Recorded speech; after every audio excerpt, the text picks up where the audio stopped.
Hi everybody, thank you for joining the Connection Connoisseur today. My name is Brenda Ridgley. I am the Connection Connoisseur and I'm so pleased to have Michelle Eileen with me again here today, who is going to be going forward my co-host as we together try to help women across the country and across the world form a tribe of a modern kind.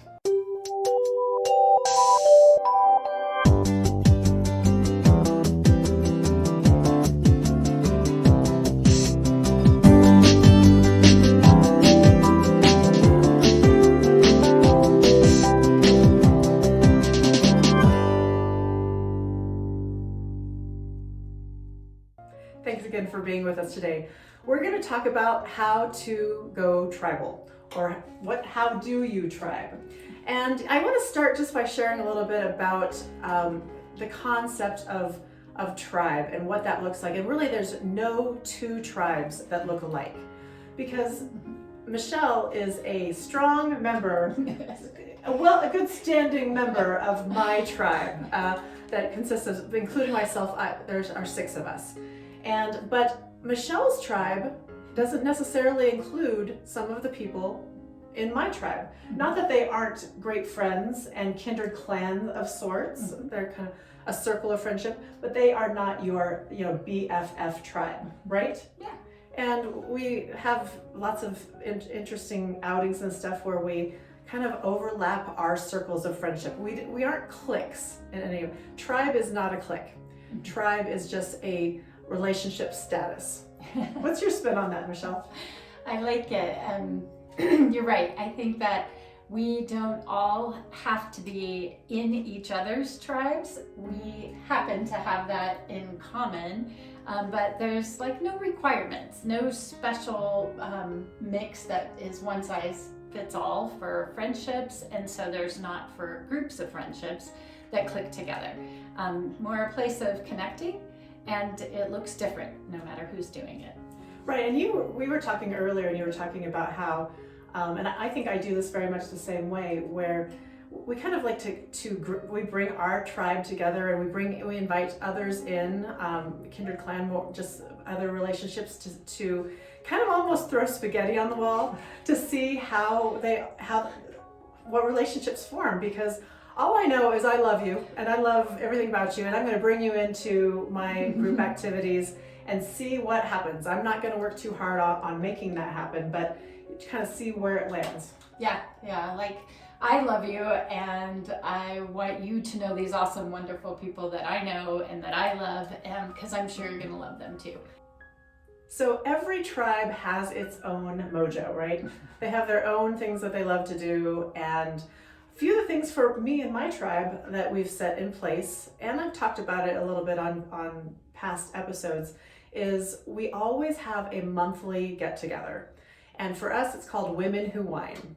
And everybody's invited. I think there might be 200 people on my Evite. It's an Evite that goes out, because it's friends and friends of friends and clan and all kinds of great women that we all have interacted with. I mean, and people call me all the time, hey, would you add so-and-so to our list? And I'm like, oh yeah, absolutely, because it's an open invite to just connect as overlapping circles of friendship. Women Who Whine, so we have it one day a week. It's a standing third Thursday for us, and every woman who comes brings either a bottle of wine or an appetizer and their own wine glass. And it's great for the hostess, because it's a traveling hostess situation, but the hostess doesn't have to do a lot of prep. Just, have their home presentable enough for their own comfort. And then everybody put out a few starters, a bottle of wine and an appetizer. And then we always have so much food and beverage. We never run out, right? Yeah. So it's a great thing. And then when people leave, since they brought their own wine glass and their own dishes, all the dishes go with the guests, and nobody is stuck with a lot of stuff. So there's not a lot we don't have any really requirement that anybody show up. It's totally optional. So when people show up, they want to be there, they want to connect. And it can be anywhere from a group of 6 or 7 to we've had 25, 30 show up. And it's just such a awesome time to reconnect and catch up and see what's going on in people's lives and make future plans, make one-on-one coffee and dates and all that great stuff. So that's one of the ways that we tribe. Another way is our annual GNO trip, which is just a getaway that we plan for all year. That's half the fun, right? It's just planning it and seeing where we're going to go and coming up with activities to do. So we'll do that for 9 months. Yeah. And then the weekend is, 3 nights, 4 days, or however long you can get away.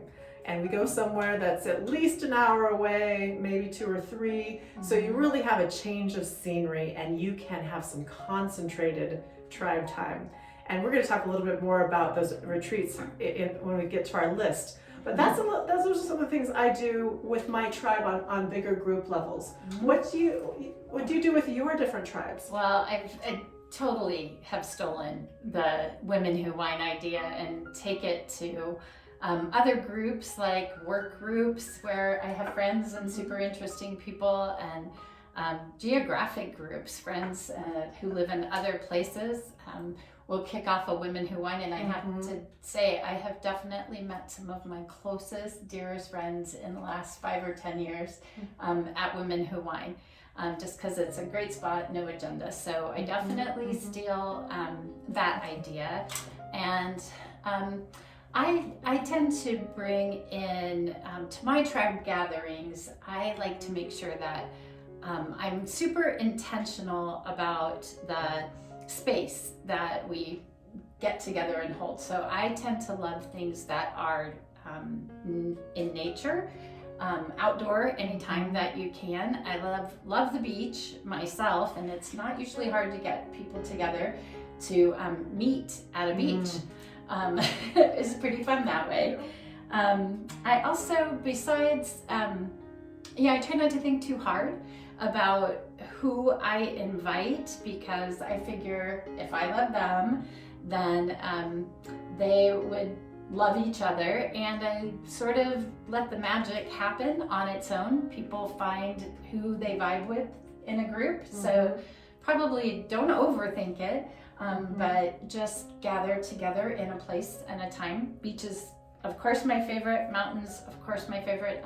But wherever you go, one of the things that I like to do is establish some rituals that are specific to that tribe, right? Rituals and ceremonies are kind of what's in the ancestral roots of how people have always tribed for years. And so whatever things you pick, however you tribe, just make it a ritual, a sort of something that you can count on. And the more people can count on engaging in those rituals, the more that they will sort of commit and know what to expect when they are in tribe, and know what to look forward to when we're out together. I love everything you said, but I love a few things about how you bring people together in a space, in a place. That's the foundation of tribe. The relationships, space, place, proximity, and then rituals. Yes, something that you can count on that makes it special and unique to you. Yeah, it's your common thing. Your common thing, and that only you guys get, right? Exactly. only you guys get it. Just it's building memories and connection at a vibrational level, really, right? Yeah. And you also mentioned the kind of duplicating Women Who Whine. Wouldn't we love to see Women Who Whine all across the country? Yes. The world, again, I keep saying that. We are such a small little world, across the world. If we could help duplicate that across the world, I would go visit, wouldn't you? Oh yeah, I'd go anywhere. We would love. Wine? Yes, we'd love to come visit your Women Who Whine, and so tap in the comments there if you're thinking about getting together. We will help you. Love that. So we're going to move on here to our top ways to go tribal. So I'll start by saying there are a gazillion ways to go tribal. It's all going to be completely unique to you and the things that you and your tribe are interested in, and your passions and your families and where you live. It's all going to be unique to you. So there's no right or wrong way to go tribal or build a tribe. But I want to share with you the first thing that I loved, one of the top things that I love to do, and I know you love to do it too, is to go treasure hunting. Haven't we had some fun treasure hunting trips? So many times. You know, you can't always, if you want to shop and do a lot of fun things together, you can't always afford Macy's and Nordstrom, right? Right. Although that's a lot of fun too. Definitely love to go the pretty woman route. But going out and finding local thrift stores, consignment shops, just kind of crazy places like that, and digging in, and I've found the most interesting and unique and fun things that seem to be one of a kind, and you never can find them anywhere else. And what a ball we have doing it, just digging in, right? Totally, completely. Yeah, so what I've heard some people do too is maybe they go maybe they go to the clearance racks of those big box retailers, and they find some really great deals, and then they even go out and resell them. I mean, but so most of the fun is in the shopping anyway, right? Yeah. So why not spin it off into a side hustle and make a few bucks and maybe pay for that day, right? I love it. And then some. All right, number 4 on our list is hosting a brunch.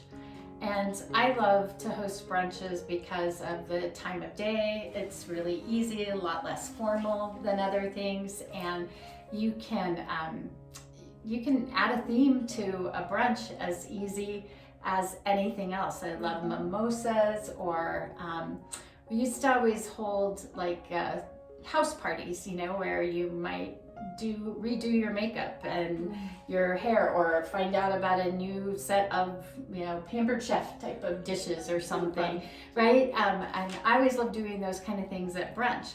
It could even take on a different theme of, like, you did a wine tasting once that was super awesome, and I've never forgotten. I love that. So, you know, wine's kind of my thing a little bit. I do enjoy, it's a hobby. But having some brown bottles with brown bags with wine in them, and then just trying to taste and pull out the different smells and stuff like that. I would set up little cups of like coffee and rose petals and grass, and have everybody smell and decide to kind of get their palate and senses going, and then you try to pull out those what you're tasting and describe, because isn't it hard sometimes? You hear, oh, this has an essence of pear and lime, and you're going, I don't get that. We made it a game, like a competition, because I remember I won. Yeah. A really big wine glass. That's what you did. That was so fun. Oh my gosh. Yeah, so it can be something where you host and you provide the wine. You can ask everybody bring a brown bottle. Again, we don't need to have anyone take on a big load of responsibility. I want to talk about the next thing on the list, which is number 5, which is host a dance party or karaoke, right? And I will just share that at our last GNO, a couple weeks before, I threw it out. Let's do a dance party. We're going to do I'm Too Sexy, and we're going to put it on the glam one night, even though we're not even going anywhere. We're going to glam it up and do some dance party. Crickets from the ladies. Not happening. But you know, in hindsight, I'm doing it again. I'm not giving up on this idea because I know it'll be fun, but I think it needs to be more spontaneous. Or more wine. More wine. So yes, that's showing up again. Yeah, ask me when I'm not drinking. That's right. And then spontaneous dance party sounds like a great idea. Yes, totally fun. Let's see. 6, Scavenger Hunt. Tell us more. Oh, I know this sounds like a kid's birthday party game, but I have a group of women that I have traveled with, and one of our favorite things to do when we get to a new city or a new place is to do a scavenger hunt that kind of fits the area.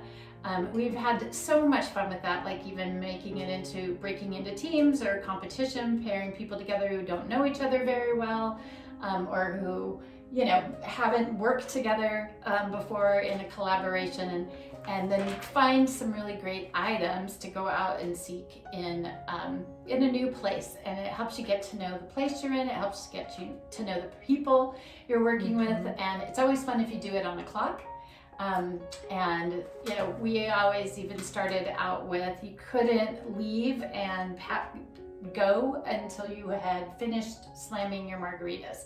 So there's ways to make it fun, and then you come back with, you know, pictures of yourself with chihuahuas, so, or whatever else is on the list.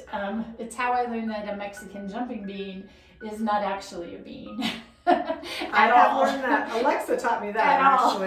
Right. So scavenger hunt in any place, but something that's, you know, fun and specific. And even let everybody from the group contribute one idea. It might even already be on their tourist shopping list. Yes. Oh, I love it. I can't wait for us to do that. Yeah. Let's do it. Okay. So yeah, number 7, go see a cover band. There are some amazing cover bands out there, and I always think of my sister. She loves to go see cover bands.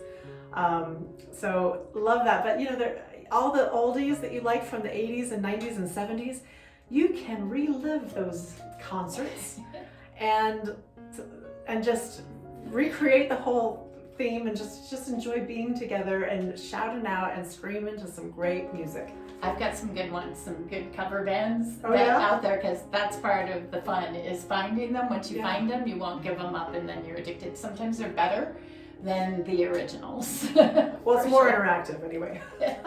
Totally. Well, number 8 is one that's dear to my heart, and it is the way that I tribe the best, which is retreat planning. And finding a great destination is the first step in that. And I've had a dream and again met some of my best, closest, most amazing friends and people at retreat destinations. So you might have a common, you know, you're gonna have something in common with the people that you're on retreat with, especially if you've signed up for, you know, a particular yoga retreat, or maybe just you're really into spa, or, you know, even could be a religious or spiritual retreat, or just anything that you find that you love and enjoy. Other people on that retreat are going to find and enjoy the same things too. So retreat destinations, I know one of my favorite places is also one of your dream destinations. Yes, right? well, I have been to Costa Rica to a yoga retreat before, but it was many years ago, and I had a great time. And I've always had this just dream to bring my tribe back to it. So you go to this crazy jungle location, and you're woke up by the birds and the monkeys. I don't know what that sound is, but they wake you up with the crack of dawn. But as an event planner, you don't have to plan all the details, because there's this plethora of different opportunities and classes and all that you can go to and do things together and have a really interesting and unique experience together. So that is definitely on the list for later. Another just easy one, you know, just a home for the weekend. Why don't you get together, swap closets, and do a little closet clean out and swap things, trade things out, you know. I'm over this, I'm going to donate it, do you want it? You know, no, yeah, and you just trade it back and forth. Have you ever done a clothing swap? Oh yeah, and then get when you have everything together that donate, that if there's anything left that you haven't taken from each other, then even have a great little coffee date to go make that donation somewhere and keep it going. It's pay it forward. Oh, and you know, I have that 2-for-1 rule.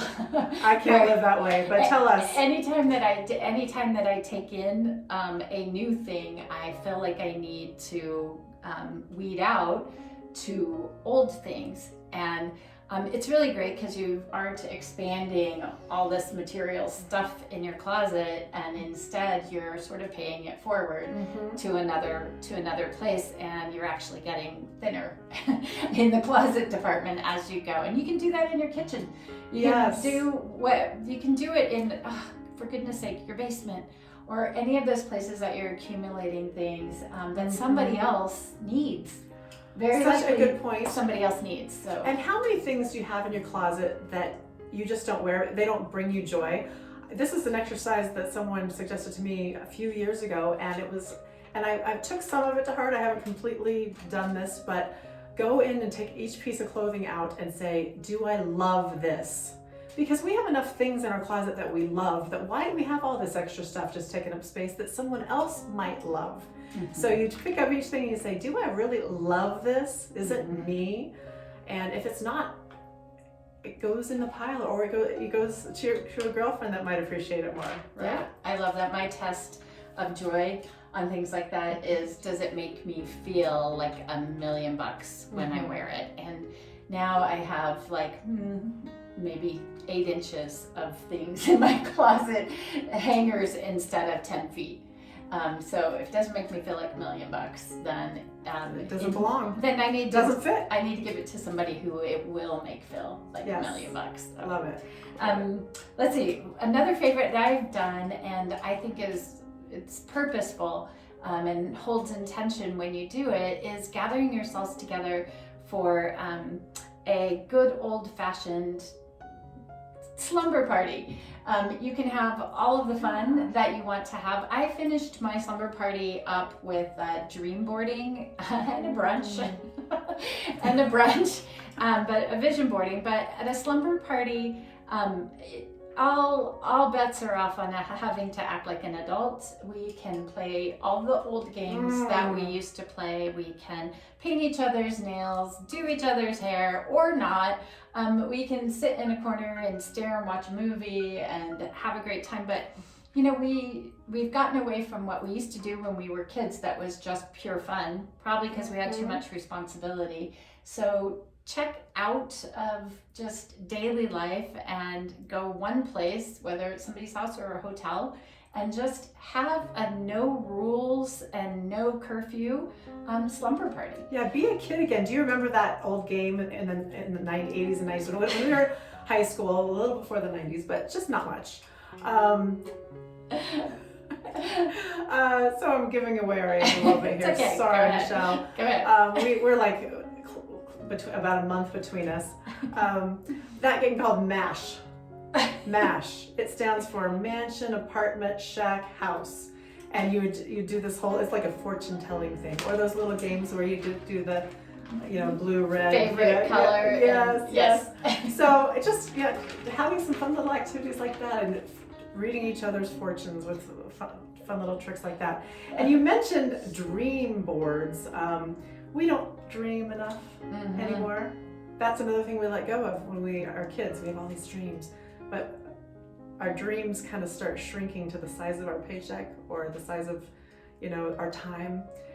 We need to get out there and dream again. Vision boards or dream boards, if you're not familiar, is where you put it all out there. Maybe you have it this digitally on Pinterest or whatever, or maybe you actually do it old school like I do and get a poster board and cut out things that you want in your life, things that make you happy. Maybe you just see a magazine cover that has a bunch of women or a partner. You're having fun on a beach.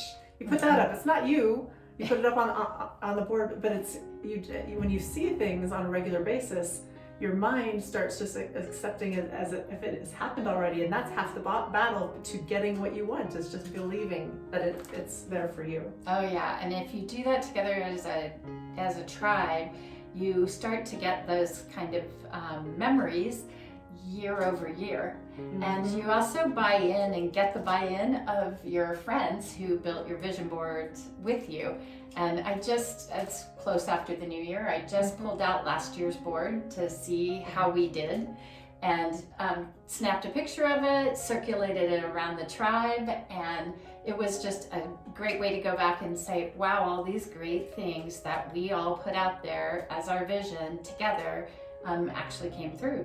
Right, and when you have your tribe and your best friends, they can say, you had that on your board. Yep. Oh my gosh, that's so awesome. And it happened. So. Yes, excellent. So that's our top 10. I think vision boards was our number 10. Yep. And like I said before, there are many, many ways to go tribal. How do you tribe? Would you put that in the comments below? And again, don't forget to press subscribe and like, and we'd love to see you back here with us each and every week. And again, when 3 or more gather, we are tribe.